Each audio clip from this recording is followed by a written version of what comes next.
उत्तराखंड के दुर्गम क्षेत्रों में लगातार वन्यजीव हमलों के मामले बढ़ते जा रहे हैं।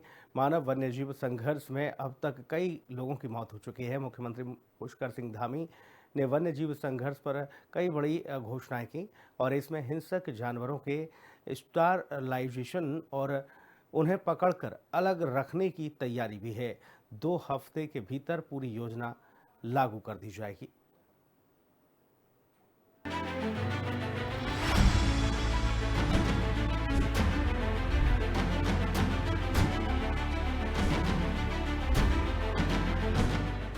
उत्तराखंड में लगातार वन्यजीव संघर्ष के मामले सामने आ रहे हैं, जिसमें अभी तक कई लोगों की मौत हो चुकी है।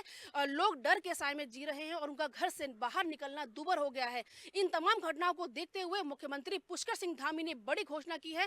मुख्यमंत्री ने कहा है कि इन तमाम जानवरों की संख्या सीमित करने के लिए आधुनिक वन्यजीव वध्यकरण केंद्र खोले जाएंगे, जिसके लिए पहाड़ों में 10 नाली और मैदानी जिलों में 1 एकड़ भूमि जो है वो आरक्षित की गई है। मुख्यमंत्री पुष्कर सिंह धामी ने उत्तराखंड में बढ़ते मानव वन्यजीव संघर्ष को लेकर ठोस और व्यापक रणनीति की घोषणा की है। सीएम ने कहा कि सभी जिलों में ऐसे वन्यजीवों के लिए रेस्क्यू और पुनर्वास केंद्र खोले जाएंगे। मुख्यमंत्री ने बताया कि लंगूर, बंदर, जंगली सुअर, भालू जैसे वन्यजीवों की बढ़ती संख्या को नियंत्रित करने के लिए हर जिले में आधुनिक वन्यजीव वंध्याकरण केंद्र स्थापित किए जाएंगे। इसके लिए पर्वतीय वन क्षेत्रों में न्यूनतम 10 नाली और मैदानी वन क्षेत्रों में कम से कम 1 एकड़ भूमि आरक्षित की जाएगी।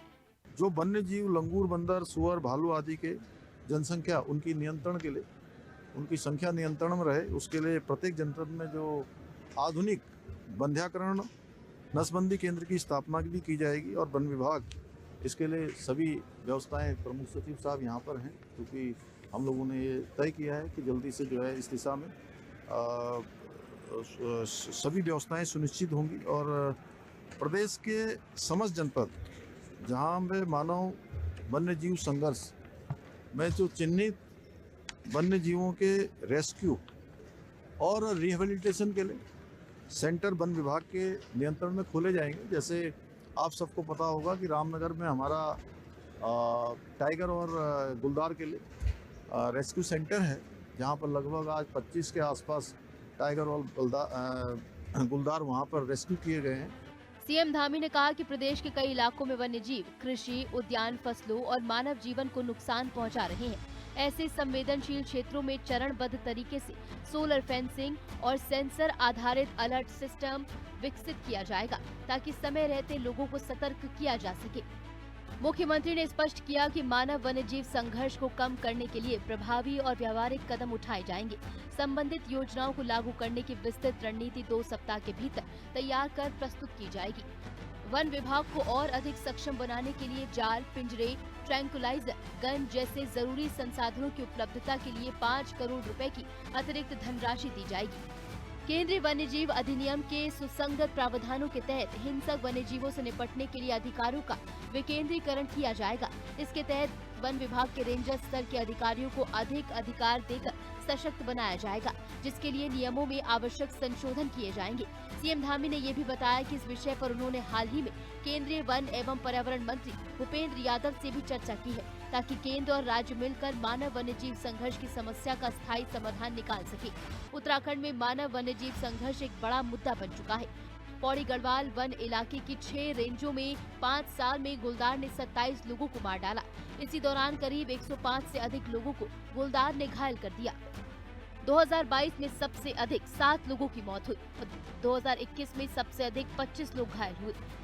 मानव वन्यजीव संघर्ष की सबसे कम घटना 2023 में हुई। इस साल केवल एक व्यक्ति ने गुलदार के हमले में जान गंवाई। गढ़वाल वन प्रभाग की पौड़ी रेंज, नागदेव पोखड़ा, पश्चिमी अमेली रेंज, दमदेवर, पूर्वी अमेली, थलीसैंण, दीवा रेंज, धूमाकोट और पैठाड़ी रेंज में इस साल गुलदार के हमले से 5 की मौत हुई, जबकि 25 लोग घायल हुए। विभाग के मुताबिक गुलदार के हमले में इस साल पहली मौत पूर्वी अमेली रेंज में 2 जून को हुई। 12 सितंबर और 13 नवंबर को पोखड़ा रेंज में 2 और 20 नवंबर और 4 दिसंबर को पौड़ी रेंज में गुलदार ने 2 को मार डाला। साल 2020 में 4 की मौत हुई और 12 घायल हुए। 2021 में 6 मौत के साथ 25 लोग घायल हुए। 2022 में 7 की मौत हुई और 21 लोग घायल हुए। 2023-24 में 5 की मौत और 22 घायल हुए। राज्य गठन के बाद 25 साल के रिकॉर्ड बताते हैं कि जंगली जानवरों के हमलों में 1264 लोगों की जान जा चुकी है, जबकि 6515 लोग घायल हुए हैं। इस साल 2025 में स्थिति और भी भयावह हो जाती है। इस साल 64 लोगों की जान वन्य जीव हमलों में जा चुकी है। इस साल भालू के हमले ने उत्तराखंड में सबसे ज्यादा चिंता बढ़ाई है। भालुओं के हमले में इस साल अब तक 9 लोगों की मौत हो चुकी है, जबकि 25 लोग घायल हो चुके हैं। मुख्यमंत्री ने अधिकारियों को निर्देश दिए हैं कि जहां पर इन जानवरों का आतंक है वहां पर सोलर फेंसिंग के साथ ही सेंसर बेस्ड अलार्म सिस्टम की व्यवस्था की जाए। मुख्यमंत्री ने तमाम अधिकारियों को 2 हफ्ते के भीतर इन तमाम रिपोर्टों को सौंपने के निर्देश भी दिए हैं। मुख्यमंत्री ने कहा है कि जल्द से जल्द गाँव के लोगों को इस आतंक से निजात दिलाई जाए और साथ ही तमाम जो जानवर हैं जो खेतियों को नुकसान पहुंचाते हैं वहां पर फेंसिंग सिस्टम लगा करके, साथ ही अलार्म सिस्टम लगा करके जो तमाम लोग हैं उनको इस आतंक से मुक्ति दिलाई जाए। कैमरा पर्सन इलियास अहमद के साथ दीपिका भंडारी, हिंदी खबर, देहरादून।